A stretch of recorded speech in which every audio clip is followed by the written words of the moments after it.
본문 말씀은 북이스라엘 왕들이 여호와 보시기에 악을 행하였다라는 것을 반복적으로 선포하고 있습니다.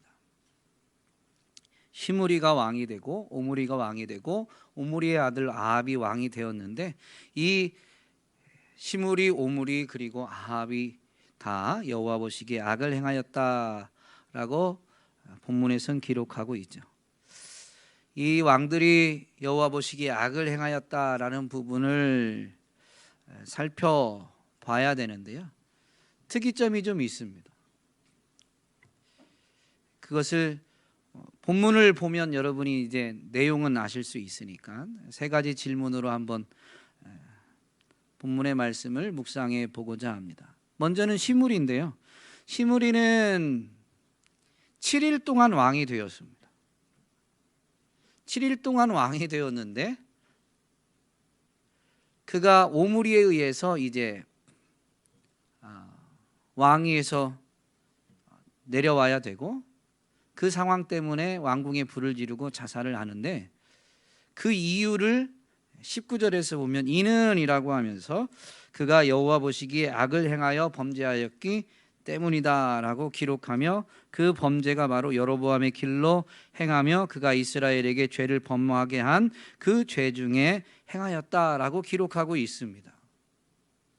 그러면 7일 동안 전 왕을 죽이고 자기가 반란을 일으켜서 왕위에 오른 다음에 7일이면 나라를 통치하는데 얼마나 정책을 펼 수 있으며, 반란을 일으키고 자기가 왕권을 잡고자 그것을 안정화시키기에도 촉박한 시간인데도 불구하고 그 7일 동안 왕위에 앉았는데, 그의 행적이 여호와 보시기에 악을 행하였다라고 하며 그 악은 여로보암의 길로 행한 것이다라고 분명히 기록하죠. 그러면 이게 무슨 의미일까? 시므리는 도대체 7일 동안 얼마나 대단한 악을 저질렀길래 악을 행하여서 오히려 오므리에 의해서 왕위에서 내려와야 되고, 그리고 그 상황 때문에 스스로 목숨을 끊었는가라는 것이죠. 이 부분을 한번 우리가 좀 생각해 봐야 되고, 그 다음에는 이 오므리인데요, 오늘 본문에서 보면 오므리는 군대의 지지를 받고 자기가 왕이 된 게 아니라 군대의 지지를 받고 왕이 됐습니다. 왕위에 오른 다음에는 디르사에서 6년을 통치하고, 그리고 사마리아 성을 건축해서 수도를 사마리아 성으로 삼고 또 6년을 더 통치한 다음에 자기 아들에게 왕위를 물려주게 됩니다. 북이스라엘을 잘 다스린 왕이 바로 오므리입니다. 이전만 봐도, 본문에 있는 기록만 봐도 왕으로서, 즉 정치적인 관점에서 보면 오므리는 큰 잘못을 저지른 것 같지 않습니다. 그리고 당시의 기록들을 보면 이 메샤 비문이라는 게 있는데요, 이것은 모압의 왕 메샤라는 사람이 잃었던 땅을 되찾고 그의 업적을 기리는 비문입니다. 그런데 그 비문의 내용을 보면 오므리가 모압을 정복했었다는 거예요.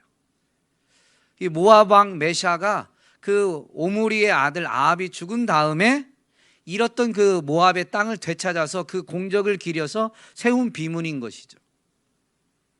그렇다면 이런 기록을 보면 오므리는 나라를 잘 다스려서 오히려 나라의 영토를 확장하고 나라를 부강하게 세운 왕입니다. 또한 아수르의 이 사료들을 보면 북이스라엘을 일컬을 때 오므리의 집이다라고 일컬을 정도로, 오므리는 북이스라엘 이 나라에서 왕조가 9번이나 바뀌지만 매우 영향력이 있었던, 인정받았던 왕이다라는 것을 분명히 알 수가 있습니다. 정치적으로 보면 이러한 오므리에 대해서 왜 하나님은 악을 행하였다라고 평가하고 있는지, 물론 26절에 보면 그의 악함은 결국 느바스의 아들 여로보암의 모든 길로 행하며 그가 이스라엘에게 죄를 범하게 한 그 죄 중에 행하여 그들의 헛된 것들로 이스라엘 하나님 여호와를 노하게 하셨다라는 거예요. 즉 오므리는 악을 행하였는데 여로보암의 길로 행했습니다. 그런데도 불구하고 그 앞에 25절에 보면 오므리가 여호와 보시기에 악을 행하되 그 전의 모든 사람보다 더욱 악하게 행하였다라고 기록하고 있습니다. 북이스라엘의 초대 왕인 여로보암과 같은 정책을 펼쳤어요. 아합은 좀 다르죠. 근데 오므리는 이 여로보암과 같은 길로 행했습니다. 그런데 왜 이 오므리는 그 이전의 모든 왕보다 더욱 악을 행하였다라고 평가되는가라는 것입니다. 이 부분을 한번 우리는 질문해 봐야 되고 답을 좀 찾아볼 필요가 있습니다. 그리고 마지막으로는 아합인데요. 아합은 더욱 쉽게 찾아볼 수가 있어요. 북이스라엘 역사에 있어서 가장 악한 왕으로 평가받습니다. 그는 30절에 보면 오므리의 아들 아합이 그의 이전에 모든 사람보다 여호와 보시기에 악을 더욱 행하였다. 아버지 오므리는 여로보암의 길로 행하였는데도 불구하고 그 이전의 왕들보다 더욱 악을 행했다라고 했는데 오므리의 뒤를 아합은 그 이전에 그러니까 오므리까지 포함해서 더 악하다라고 하니까 북이스라엘 역사상 가장 악한 왕으로 지금 평가되는 겁니다.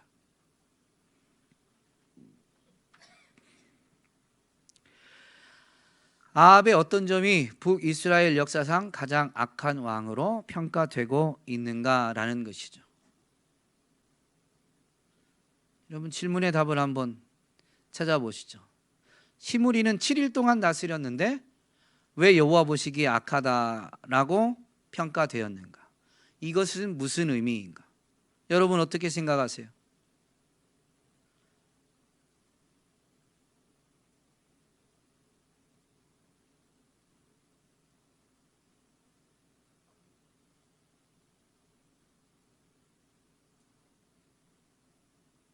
무슨 의미일까요?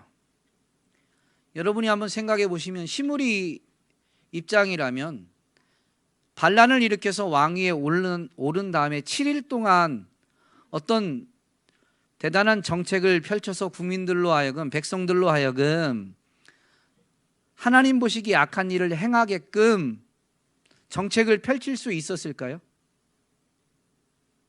아이들한테 어려운 영어로 설명해서 죄송하지만 빨리 끝내려고 하다 보니까 여러분 7일 왕위에 오르자마자 7일 동안에 온 백성들로 하여금 어떤 여로보암의 길로 행하게 하는 정책을 펼칠 수 있느냐라는 거예요. 시간적으로 불가능하죠. 오늘날처럼 매체가 발달해서 어떤 정책을 만들고 한 번에 공포해서 모든 백성들에게 알릴 수 있는 그런 방편이 있는 것도 아니고 이 7일 동안 왕위에 있었는데 그가 여호와 보시기에 악을 행하였다라는 것은 왕이 되어서 어떤 정책을 펼친 것이 악하다라는 게 아니라 시므리의 본성 자체가 악하다라는 겁니다. 그가 여로보암의 길로 행하였다라는 것은 무슨 의미냐면 그가 왕이 되어서 그렇게 행한 것이 아니라 그의 본성 자체가 여로보암의 길, 즉 여로보암의 길을 지난주 이제 말씀 묵상 올린 글을 여러분 밴드를 통해서 참고하시면 되는데요. 자기 유익을 위해서 하나님의 말씀과 뜻을 저버리는 게 여로보암의 길입니다. 시므리는 왕이 되기 이전부터 자기 유익을 위해서만 사는 사람이에요.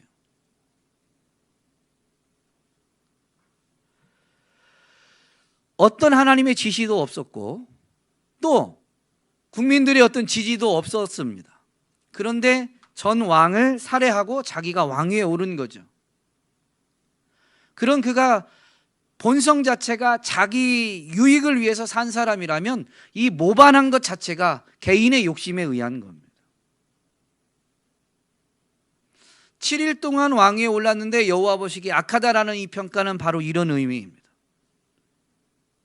여러분, 신학적으로 성선설이 맞아요? 성악설이 맞아요?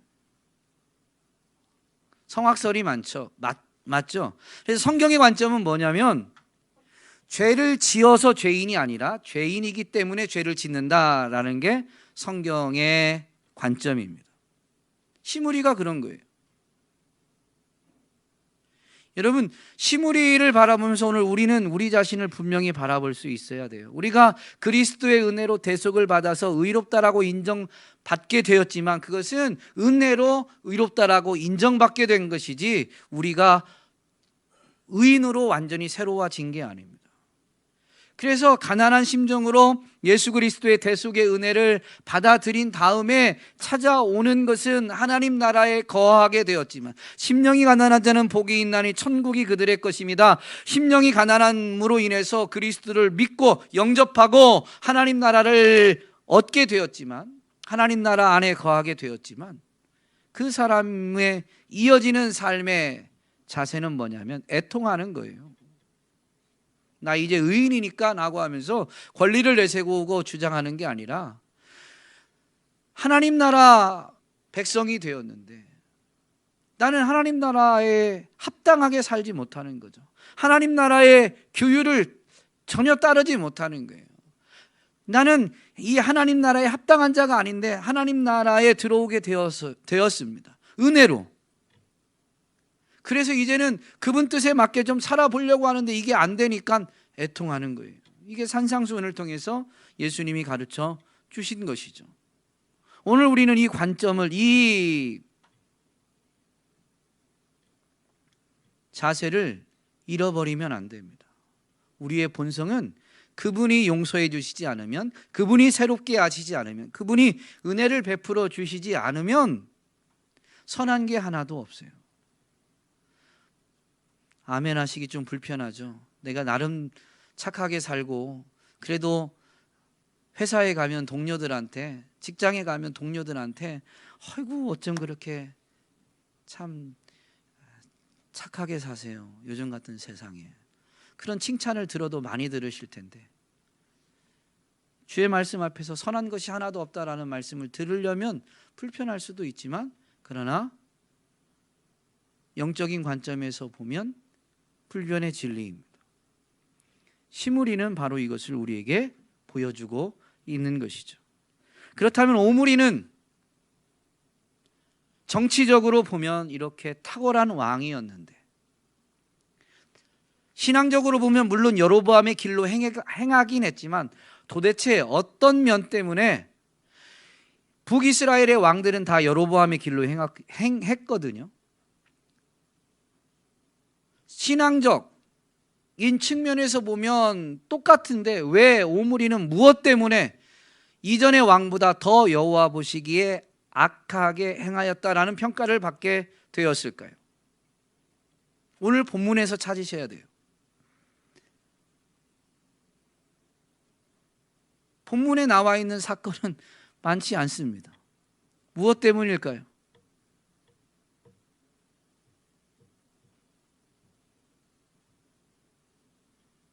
오므리가 행한 것은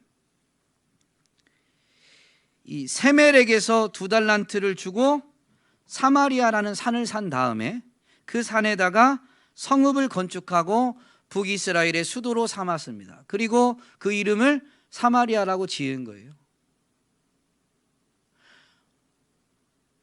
역사적 기록에는 오므리의 정치적인 행적들이 발견되지만 성경에는 오므리의 어떤 정치적 업적은 기록하고 있지 않아요.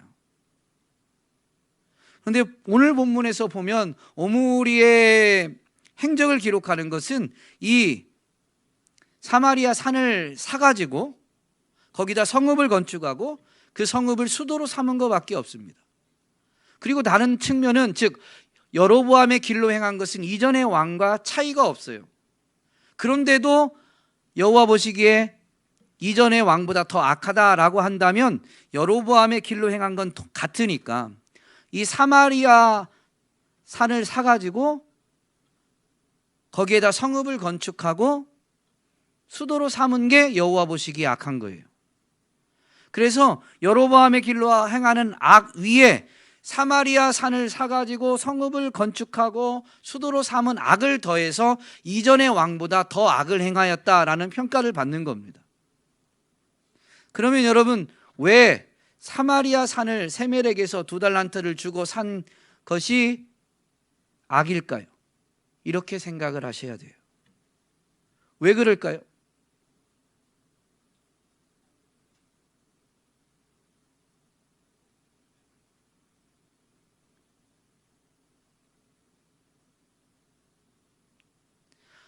사마리아 산이 2달란트가 더 나갔을까요?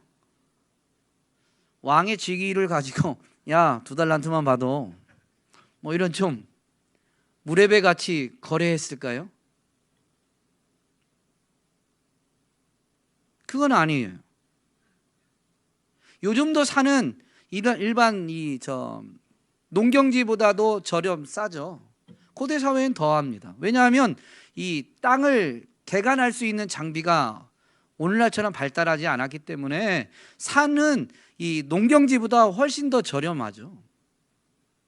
그렇다고 산에 있는 어떤 지하 자원을 막 개발할 수 있는 기술이 있는 것도 아니고. 2달란트가 오늘 본문에서 그게 부당하다라는 표현이 전혀 없어요. 그러면 뭐가 여호와 보시기에 악한 걸까요? 이런 식으로 말씀의 의무를 가지고 찾으시면 묵상이 되는 거예요. 율법에서는 하나님이 이스라엘에게 가나안 땅을 기업으로 주면서 모든 땅은 여호와의 것이다 라고 분명히 선언하고, 기업을 나누어 주신 다음에 땅을 매매하게끔 되어 있어요, 안 돼 있어요? 안 돼 있습니다. 모든 땅은 여호와의 것이다 라는 게 하나님의 백성들의 이 땅에서의 삶의 자세예요.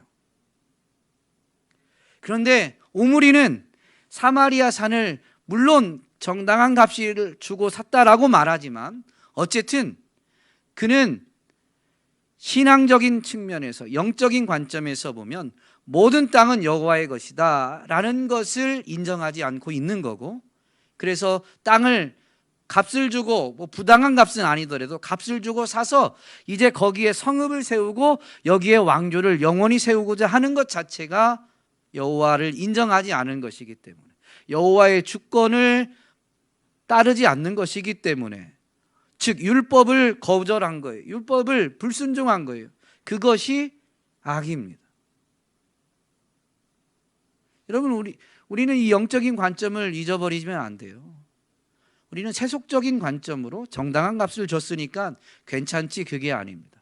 물론 오늘날은 이 구약에 있는 이 소유권의 개념을 그대로 문자적으로 적용할 수는 없지만요, 한 가지 이러한 원리들에서 분명히 잊지 말아야 될 게 뭐냐면요, 하나님의 주권과 하나님의 말씀에 대한 우리의 자세가 순종이어야 한다는 것이고, 그것을 불순종하는 게 여호와 보시기에 악한 것이다 라는 것만큼은 잊어버리면 안 됩니다. 오므리의 악은 바로 그런 것이죠. 아합에 대해서는 너무 잘 압니다. 여로보암의 길로 행하는 것을 넘어서서, 즉 여로보암의 길로 행했다라고 했는데, 여로보암의 행적을 보면 금송아지 2개를 만들어서 베달과 단에다 두고, 그 베달과 단에 둔 그 금송아지를 마치 여호와인 것처럼 선포하고서 거기에서 여호와께 제사하라고 했습니다. 율법에서 정한 절기가 있는데 그 정한 절기를 지키려면 예루살렘 그 성전에 올라가야 되다 보니까 예루살렘으로 못 올라가게끔 또 다른 날을 절기로 자기가 임의로 정하고, 그래서 이날에 너희는 베델과 단 여기 와서 여호와께 제사하고 예루살렘으로 가지 말라라고 말한 거죠. 이게 여로보암의 죄예요. 그런데 여로보암은 왜 그런 일을 했냐면, 예루살렘으로 제사하러 가다가는 북이스라엘 백성이 이제 남유다로 전향할 것 같아서 그걸 못하게 하기 위해서 내놓은 방책이에요. 자기 백성이 자기 영토 안에서 떠나서 남유다로 이주하고 남유다 백성이 될까봐, 그러면 왕의 입장에서는 백성의 수가 줄어드니까 고대 사회에서 손해죠. 그러니까 자기 이익을 위해서 임의로 하나님의 말씀을 바꾸고 하나님이 금한 것을 자기는 그냥 행하는 거예요. 그게 자기에게 유익하다고 생각되어서 그런 것입니다. 이게 여로보암의 길이에요. 근데 이걸 넘어서 아합은